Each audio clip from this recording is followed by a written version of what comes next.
All right, let's get right into it. Today, we are diving deep into one of the biggest, most fundamental questions of all time. It's a debate that has raged from the moment we built the first cities all the way to our crazy digital age. So, think about it for a second. Is our story, the human story, just one giant wheel, always coming back to the same challenges, the same struggles, the same truths? Or is it more like an arrow, shot into the future, always moving forward, always getting better? That's the real tension we're going to unpack. And to do that, we're going to frame this as a debate between two brilliant but totally opposite thinkers. In one corner, we have Dr. Chronos. She argues that history is all about cycles, guided by stability and tradition. And in the other corner, you've got Professor Novus, who's convinced that humanity is on a nonstop march of progress. Okay, let's ring the bell for round one. We're going way, way back, to the very beginning of it all, to the ancient blueprints of civilization. And I mean, we are talking about a huge stretch of time here. Just think about it. From the very first civilizations popping up in river valleys more than 5,000 years ago, past the age of the Great Pyramids, through classical Greece, all the way until the Roman Empire finally crumbled. This is where it all started. So, Dr. Chronos steps up first. Her argument? These early societies weren't just surviving. No, they were creating the blueprint for everything. They figured out law, order, community, things that addressed fundamental human needs.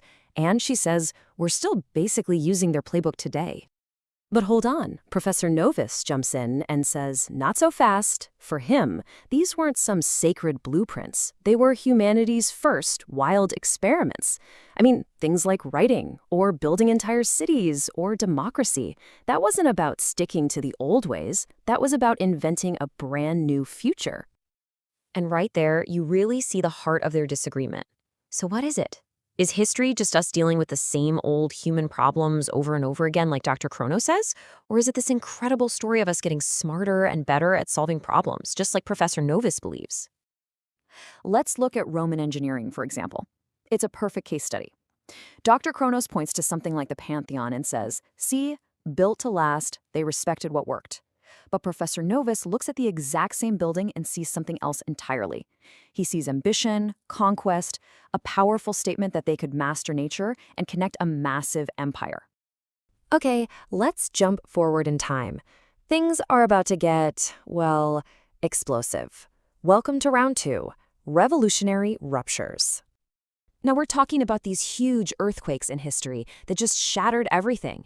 You've got the Renaissance, which was all about rediscovering human potential, the Reformation, which broke apart the unity of the church, and of course the scientific revolution, which literally changed our place in the universe.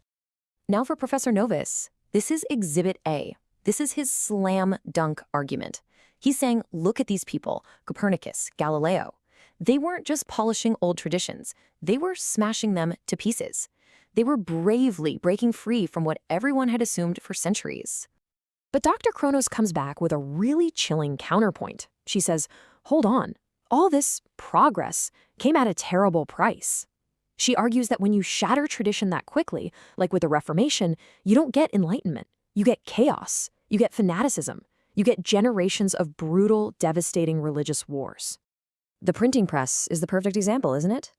Novus sees it and thinks, wow, knowledge for everyone, power to the people. But Chronos looks at the very same machine and sees a double-edged sword. Sure, it can spread knowledge, but it can also spread heresy and division just as fast, maybe even faster. And that brings us, to the modern world where the stakes have never, ever been higher. It's time for round three, the modern test. I mean, just think about the last 100 years or so. World War I, the atomic bomb, then the World Wide Web, and a global pandemic. It's just been this insane roller coaster of incredible invention and unimaginable destruction. For Dr. Chronos, this is where the argument gets really scary. The atomic bomb isn't progress, it's the terrifying endgame of progress. It's proof that our ability to invent has gotten way ahead of our wisdom. We literally built a self-destruct button for the entire planet. But even from that horror, Professor Novus finds a reason for hope. He argues that it was precisely because we stared into the abyss after World War II that we were forced to get smarter. We had to innovate, not just with technology, but socially. We created things like the United Nations, a radical idea, because we really had no other choice.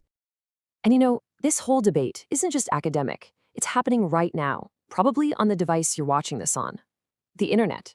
Is it this amazing tool for progress that connects us all and gives everyone a voice, like Novus would argue? Or is it a danger, trapping us in our own little bubbles, dividing us, and giving powerful people new ways to control us, just as Chronos theories? So, after all that, who's right? Who wins the great debate? Well, maybe that's the wrong question. Maybe the goal isn't to declare a winner at all. Because here's the twist. At the very end, our two debaters, they actually find some common ground. They both realize you can't just pick one.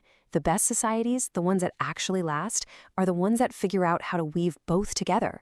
It's that constant push and pull between progress and tradition that's the real engine of history.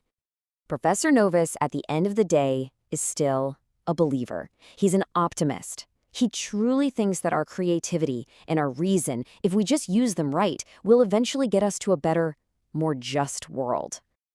And Dr. Chronos? She leaves us with a final piece of cautionary wisdom. She says the future is full of challenges we can't even imagine, and the only way we're going to navigate them is by listening to the deep, accumulated wisdom of everyone who came before us. And so the question lands right in our laps, doesn't it? What do we do now?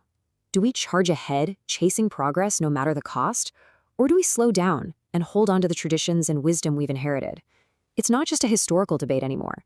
The answer we choose, well, that's going to define everything.